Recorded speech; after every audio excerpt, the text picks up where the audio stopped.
Bonjour à tous. Au cours précédent, on a vu les calculs sans parenthèse. Aujourd'hui, on va voir les calculs avec parenthèse.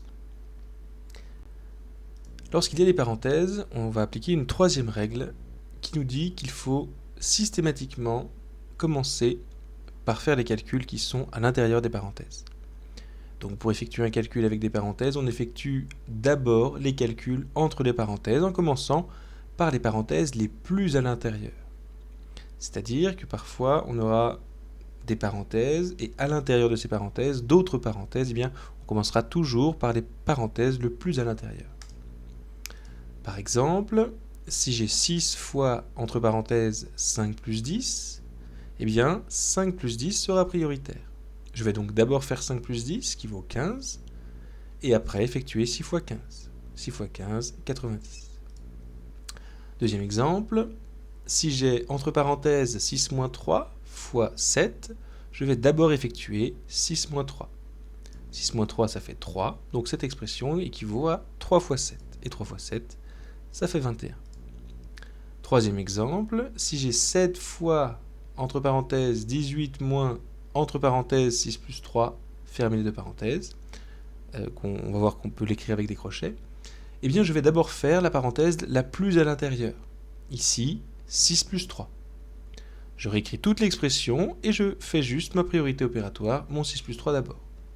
Cette expression se transforme en 7 fois, entre parenthèses, 18 moins 9. 6 plus 3 est devenu 9. Puis ici, j'ai encore des parenthèses, donc je continue à appliquer ma règle 3 et à faire les parenthèses d'abord.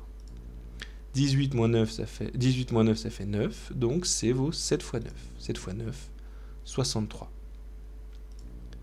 Alors, on remarque, pour mieux reconnaître les parenthèses qui se correspondent, on remplace celles qui sont à l'extérieur par des crochets, comme ici. Les grandes parenthèses, entre guillemets, on les a remplacées par des crochets. On peut aussi penser à faire des accolades si ça continue, mais vous verrez par la suite que ce n'est pas faux de mettre que des parenthèses. Simplement, juste pour plus de lisibilité, on a tendance à utiliser des crochets. Et une fois les calculs entre parenthèses terminés, on ne maintient pas les parenthèses quand il y a un seul nombre. Ici, 6 moins 3 est devenu 3. Le 3, je ne l'ai pas mis entre parenthèses. Donc, quand il n'y a plus qu'un seul nombre dans les parenthèses, on supprime les parenthèses. On va parler maintenant de convention d'écriture. Avec cette introduction de parenthèses, on va pouvoir simplifier certaines écritures. Notamment avec le signe fois. Lorsqu'on utilise le signe fois devant une parenthèse ou devant une lettre, il va être implicite. Implicite, ça veut dire qu'on va le sous-entendre. On n'est pas obligé de l'écrire. Par exemple, 6 fois, entre parenthèses, 9 plus 42, je peux l'écrire 6 et directement mettre la parenthèse 9 plus 42. Quand je lis cette écriture-là, c'est bien qu'il y a une multiplication. On prononcera ça, on lira ça, 6 facteur de 9 plus 42. Puisque, rappelez-vous, on a dit précédemment que les nombres qui sont multipliés dans une multiplication, ce sont des facteurs. Donc en disant 6 facteur de 9 plus 42, je s'entends bien qu'il y a une multiplication entre les deux. D'accord ? Pareil pour les lettres, ici 6 fois A ou 6 fois X. 6 fois A, on peut l'écrire 6A. 6 fois X, on aurait pu l'écrire 6X. Donc entre un nombre et une lettre, on a toujours une multiplication qui est implicite. Et entre un nombre et une parenthèse, on a également toujours une multiplication qui est implicite. Donc on n'est plus obligé d'écrire ce symbole-là. Alors pour le moment, si vous l'écrivez encore, ça n'est pas grave, mais vous devez être capable de comprendre des énoncés qui ne l'écrivent pas. Application, expression numérique et phrase. Donc, en mathématiques, la compréhension de l'énoncé est parfois une difficulté. Pour ça, il faut être à l'aise aussi bien avec des nombres qui sont écrits devant nous qu'avec des phrases qui sous-entendent des opérations. Une astuce importante, c'est de se rappeler que le premier mot de la phrase correspond à la dernière opération effectuée. On va faire un exercice simple. On a 4 expressions avec des parenthèses, ou pas, et 4 phrases correspondantes. Alors, on regarde la première écriture. Ici, on a A qui est égal à 35 plus 7 divisé par 3. La première opération faite ici, c'est 35 plus 7. Donc, c'est une somme, puisqu'il s'agit d'une addition. Et on va diviser par 3. Donc, le résultat final sera un quotient. Ici, on va donc obtenir le quotient de 35 plus 7 par 3. Donc, le quotient de la somme entre 35 et 7 par 3. Ici, phrase D, le quotient de la somme de 35 et de 7 par 3. Pour l'expression B, on a 35 multiplié par, entre parenthèses, 7 moins 3. Donc, les parenthèses sont prioritaires. On va commencer par faire la différence, 7 moins 3, puis cette différence, on va la multiplier par 35. On va donc obtenir au final un produit. Le produit de 35 par la différence entre 7 et 3. Ici, le produit de 35 par la différence de 7 et de 3. Là, on a une addition, une multiplication.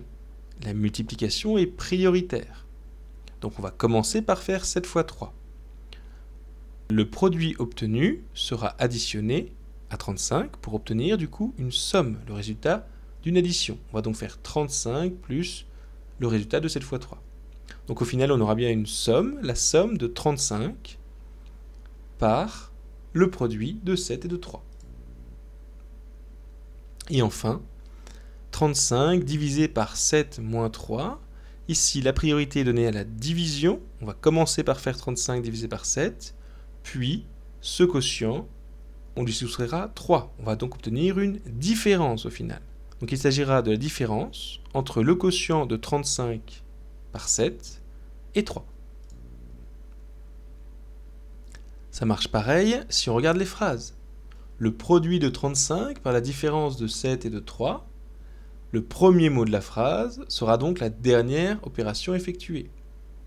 Si on veut finalement obtenir un produit par une différence, la différence n'étant pas prioritaire sur le produit, les soustractions sont faites après les multiplications, il va falloir mettre des parenthèses pour que la différence se fasse d'abord. Et c'est pour ça qu'on va retrouver les parenthèses pour la différence 7 moins 3. Une fois la soustraction faite, on multiplie par 35 pour avoir un produit au final. D'accord ? Donc il faut être capable de comprendre ces phrases, de la phrase à l'expression ou de l'expression à la phrase. Enfin, dernière règle, lorsqu'une expression figure au numérateur ou au dénominateur d'un quotient, donc exprimée sous la forme d'une fraction, il faut là où les calculer en priorité. La fraction va revenir de plus en plus au fur et à mesure des années, donc il est important d'être à l'aise avec ça. Ça n'est pas compliqué si on a bien compris, ça peut être très compliqué si on n'a pas bien suivi.